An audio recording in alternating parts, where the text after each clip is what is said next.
Spoštovani gledalci vašega kanala, dragi verniki.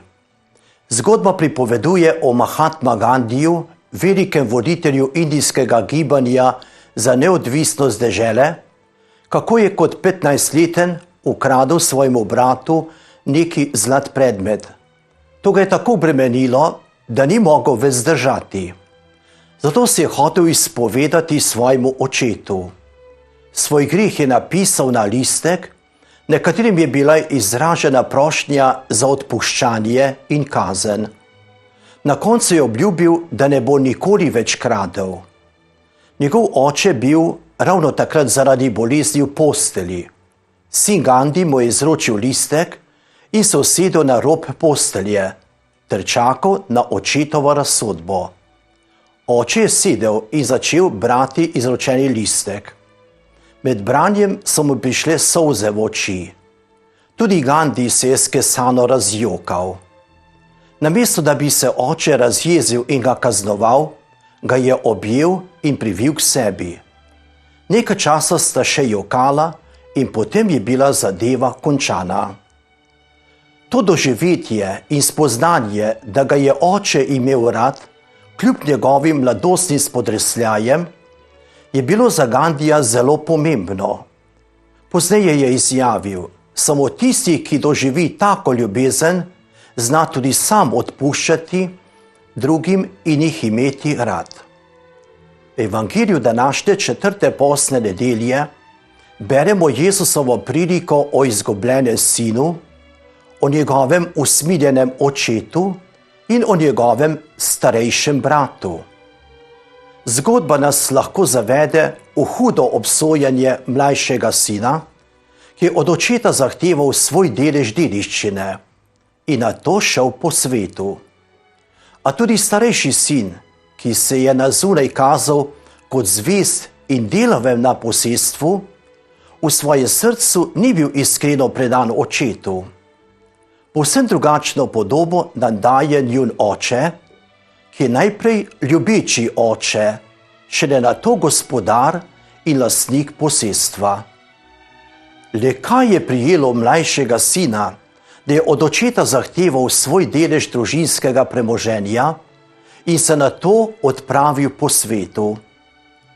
Morda je bila to mladostniška trma, mogoče je želel začeti svoje življenje, ali pa je mislil, da očeta ne potrebuje več in bo daleč od doma bolj svoboden.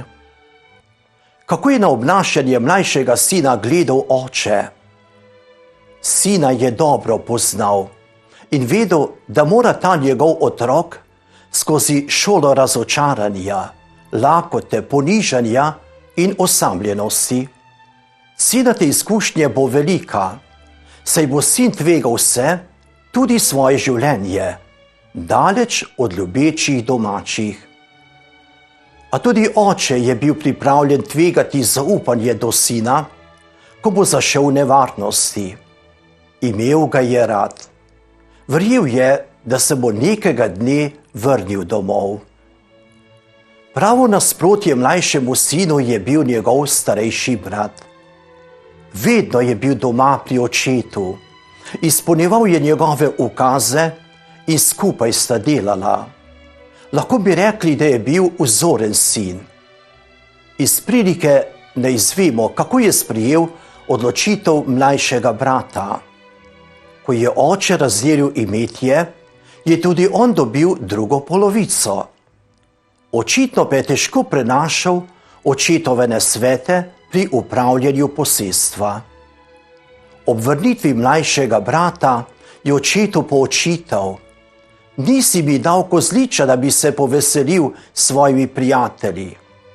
Tako je tudi on rad zapravljal svoje imetje, a zaradi očeta to ni mogel.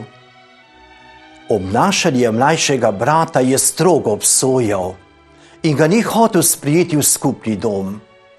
Le zakaj se je drznil priti k svojim? Glavna oseba Jezusove prilike je oče, ki nas preseneča v ravnanju.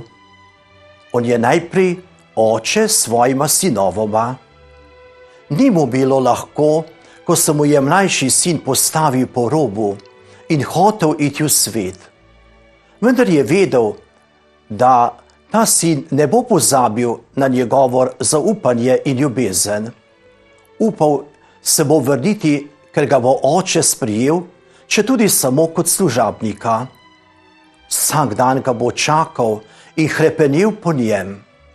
Že naprej mu odpušča in upa, da bo sin našel sebe in njega.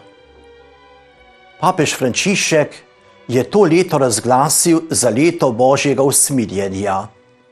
Simbol svetega leta nam prikazuje Kristusa, ki na svojih ramah nosi Adama, ko je ta padel v greh in zapustil očeta. On nas je ustvaril sebi podobne, sprijel za svoje otroke. Zaupa nam in nas pusti, da gremo svojo pot in zapravimo svoj delež.